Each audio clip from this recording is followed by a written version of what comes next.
Salut les amis, j'espère que vous allez bien. J-1 avant la grande finale de cette Coupe d'Afrique des Nations 2025. Aujourd'hui, on se retrouve pour que je fasse mon analyse, mon pronostic sur l'équipe qui sera sacrée championne d'Afrique demain soir. C'est déjà un très gros match, un très gros choc et il y a déjà eu les hostilités qui ont été lancées. On l'a vu hier, on l'a vu aujourd'hui avec le Sénégal qui a refusé de s'entraîner au complexe Mohamed VI du Maroc, etc. Il y a eu des complications. Papio, aujourd'hui, en conférence de presse, il s'est plaint de l'arrivée des joueurs sénégalais à Rabat. Bref, le match a commencé. En dehors du terrain, en tout cas, ça a commencé. C'est chaud. Et le Maroc, en tant que pays hôte, indépendamment du staff et des joueurs, ils essaient de mettre un peu des bâtons dans les roues des Sénégalais. Mais après ça, on connaît un peu comment ça se passe en Coupe d'Afrique. Le pays hôte, souvent, quand il est en finale, il joue un peu toutes ses cartes pour pouvoir déstabiliser l'adversaire. Mais là, moi, je parlais que de terrain, que de football pour analyser et déceler qui sera champion d'Afrique. Déjà, cette finale, c'est la plus belle affiche qu'on pourrait avoir dans cette compétition. Tout simplement parce que c'est les deux plus gros effectifs d'Afrique, c'est les deux meilleures équipes d'Afrique sur le papier, on va dire. D'un côté, on a le Sénégal qui a énormément de joueurs de qualité, énormément de très jeunes joueurs qui sont prometteurs, qui ont un bel avenir devant eux. Je pense à Ibrahim Baye qui a 17 ans, qui joue au PSG. Je pense à Habib Diarra qui joue à Sunderland. Je pense à qui il y a tellement de joueurs du côté du Sénégal. Mamadou Sarr qui joue derrière, qui évolue à Strasbourg, prêté par Chelsea. Il y a tellement de bons et jeunes joueurs du côté du Sénégal que c'est une équipe à l'avenir. Elle sera vraiment très très forte. Pas seulement sur le plan africain parce qu'ils sont déjà très très forts, mais aussi sur le plan mondial. Au niveau du poste d'arrière gauche, il y a El Hadji Malick Diouf qui joue à West Ham. Franchement, c'est une équipe qui est riche en termes de qualité, en termes de potentiel. C'est une équipe qui est très forte. Donc sur le papier, le Sénégal, et même sur ce qu'on a vu durant cette compétition, le Sénégal mérite amplement cette finale, cette place en finale. Et de ce que j'ai vu pour le moment, ils n'ont pas forcément été poussés vraiment dans leur retranchement durant l'ensemble des matchs, à part seulement face à la RDC un petit peu, où la RDC a mené face à eux. La RDC a eu des situations chaudes face à eux. Et là, ils ont un peu été poussés dans les cordes. Mais pour l'instant, personnellement, j'ai pas vu un Sénégal qui était en grande difficulté dans un match.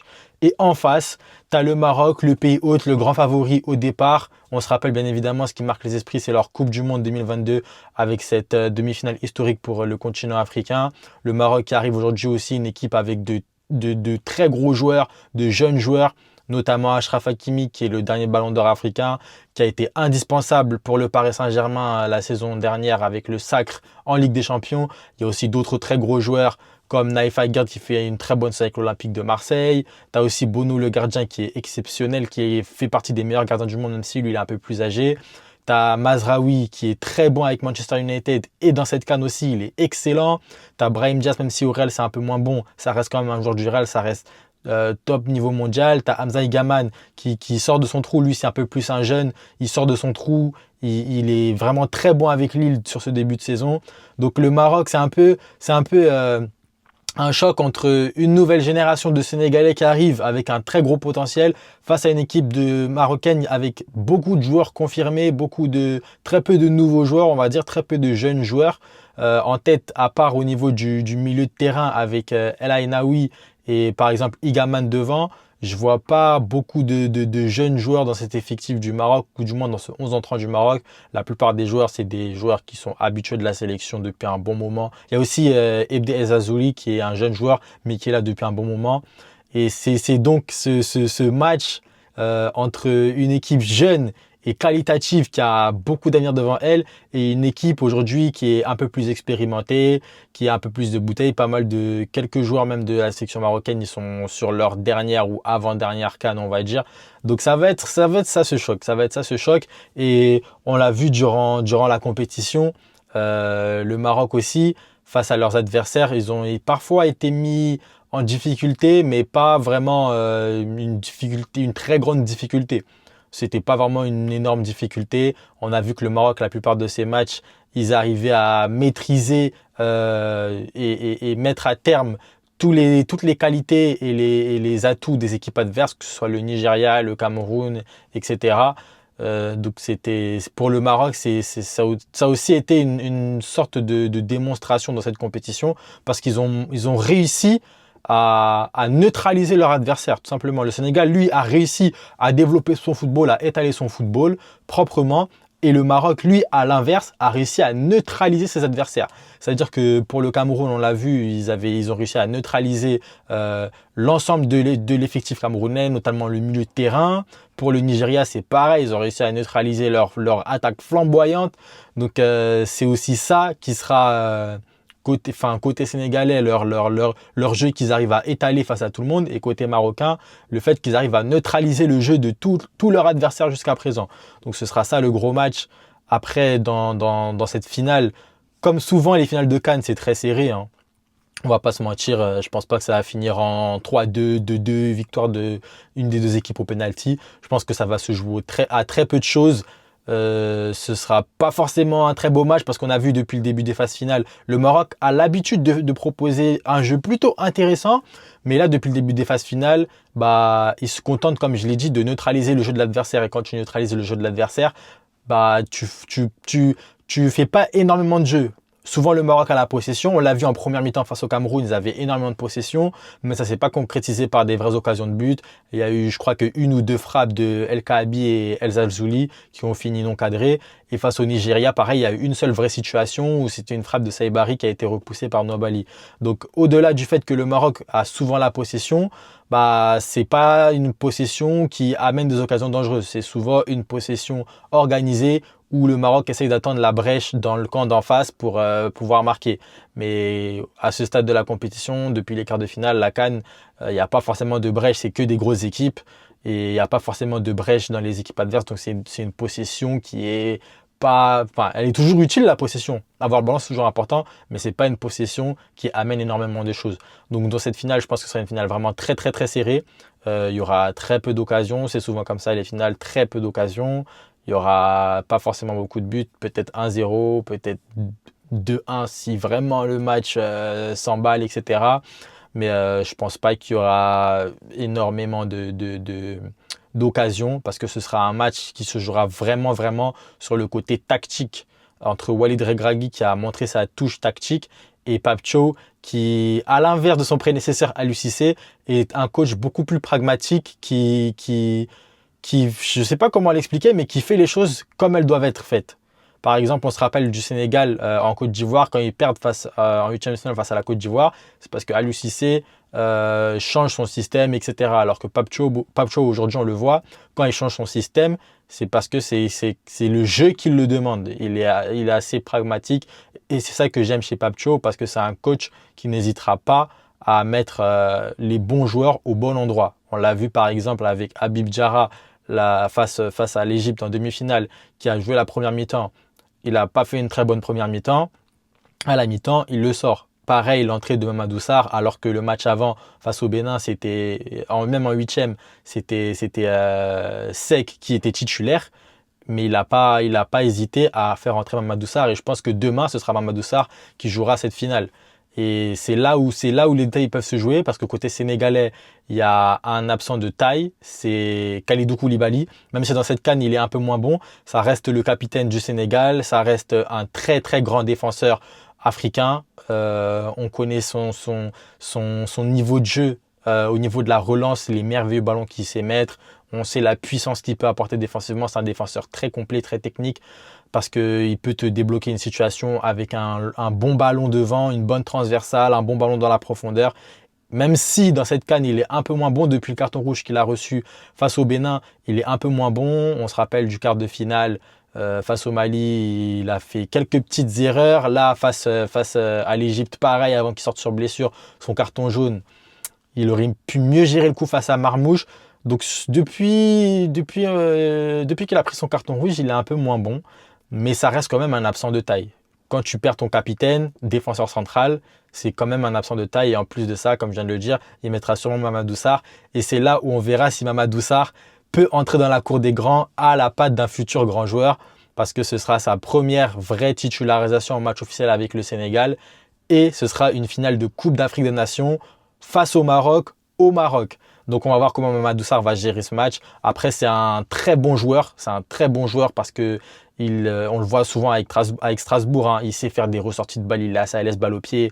Les interventions défensives, elles sont très bonnes. Même si parfois il y a quelques errances défensives. Là, je pense que sur ce match, ce ne sera pas forcément le cas. Après, on verra comment il entre dans ce match. On verra comment il débute ce match. À côté de lui, il y aura Moussa Niakhaté qui est très bon. Donc Moussa Niakhaté pourra l'aider. Moussa Niakhaté qui fait une très très bonne CAN. Donc il sera là pour l'épauler, pour épauler son jeune frère. Au milieu de terrain, côté sénégalais, Habib Diarra est absent, mais il était blessé avant le début de la compétition. Donc je pense pas que ce sera une énorme perte pour le Sénégal. Ce sera une perte, oui, mais ce sera pas une énorme perte. Comme je l'ai déjà dit dans d'autres vidéos, de toute façon, côté sénégalais, c'est même pas. En fait, c'est tellement qualitatif leur effectif que c'est même pas des remplaçants qu'il y a sur le banc, c'est juste des titulaires qui commencent sur le banc, comme je l'ai dit. Alors que côté marocain, c'est un peu moins le cas, il y a un peu plus de fébrilité au niveau des blessures, plus de fébrilité au niveau des blessures. Mais par exemple, Ounahi est forfait, Romain Saïs c'est un peu bancal, etc. Et faudra que le Maroc fasse attention aussi défensivement, même si défensivement c'est très très très solide sur cette CAN, le Maroc, c'est incroyable. Je crois qu'ils ont concédé que 4 tirs cadrés ou 5 tirs cadrés, bref, c'est un truc de fou. C'est incroyable le peu de XG qu'ils concèdent, le peu d'occasions qu'ils concèdent. Franchement, c'est chapeau, c'est bravo, un grand bravo à eux. Mais il faudra qu'ils fassent attention parce que là, c'est une finale de CAN. Tous les yeux du monde seront rivés sur cette finale. Et il faudra que Massina et Aguerd fassent attention parce que les fautes qui pourraient être sifflées à l'adversaire et qui ne sont souvent pas sifflées, là, il faudra qu'il fasse attention. Surtout Massina parce que Massina, ça lui est souvent arrivé d'être d'être le joueur qui était au mauvais endroit au mauvais moment en faisant la petite faute inutile, en faisant la faute qui pourrait mériter un carton jaune et au final il y échappe.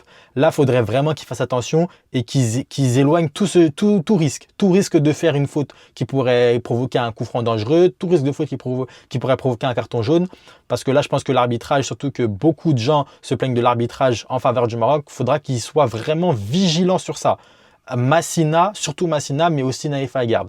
Mais après, au-delà de ça, défensivement, le Maroc, c'est très, très solide. Et franchement, moi, je tiens vraiment à les féliciter sur ça parce que avant la CAN, pour moi, ce qui faisait défaut à l'équipe du Maroc, c'est leur défense. Et finalement, leur défense, elle est tout simplement imprenable. C'est quasiment impossible de passer. Donc, on verra demain.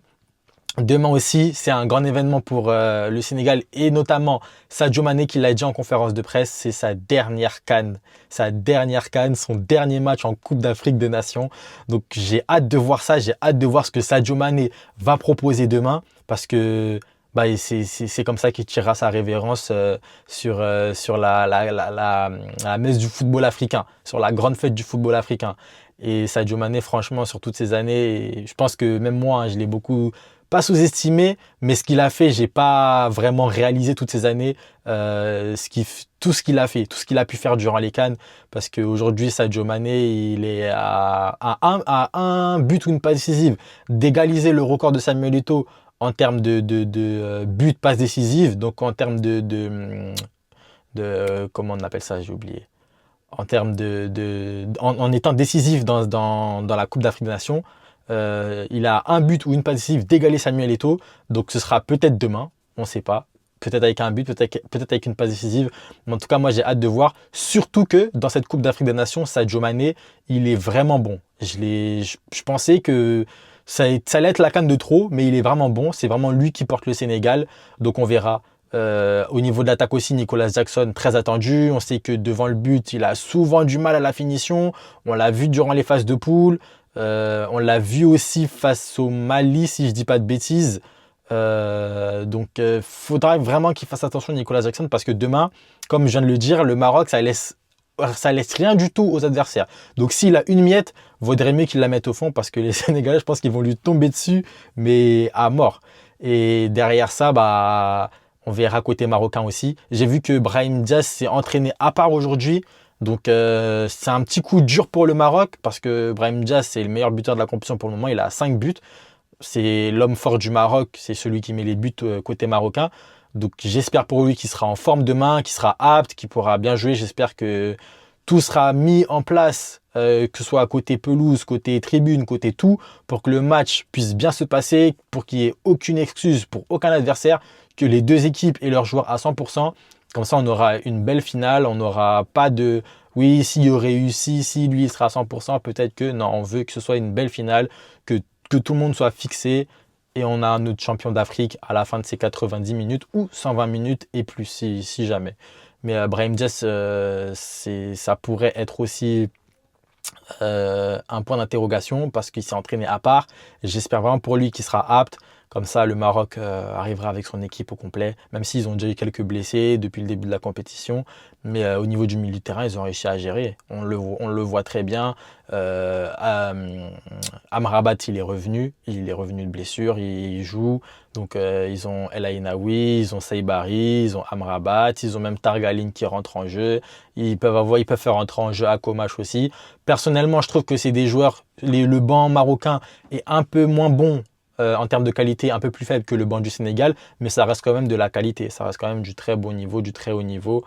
Et c'est vraiment sur les détails que demain ça va se jouer. Donc franchement, après toute cette analyse, pour donner un pronostic, ça va vraiment être très compliqué. Mais moi, je pense que ça va se jouer au tir au but. Je pense que ça va se jouer au tir au but et que le Sénégal va créer la surprise et gagner au tir au but. Je pense que ça va faire un 0-0 et que le Sénégal ira la chercher au tir au but. Et je pense pas que ce sera une très longue séance de tir au but, mais je pense que ça sera 0-0, un match très très très tactique où ce sera un jeu d'échecs entre les deux équipes, entre les deux coachs. Et ça se jouera au tir au but et je pense que le Sénégal finira champion d'Afrique, prendra sa deuxième étoile et sa deuxième CAN en 3 éditions. Et que voilà, et que les Sénégalais seront champions d'Afrique et que Sadio Mané dira au revoir à la Coupe d'Afrique des Nations en étant champion d'Afrique. Mais ce sera vraiment un match très très très très très serré. Donc voilà. Et les gars, n'hésitez pas à vous abonner, à liker, à partager comme d'habitude. Dites-moi en commentaire ce que vous pensez du résultat de demain, qui gagnera la CAN pour vous, quel sera le score, etc.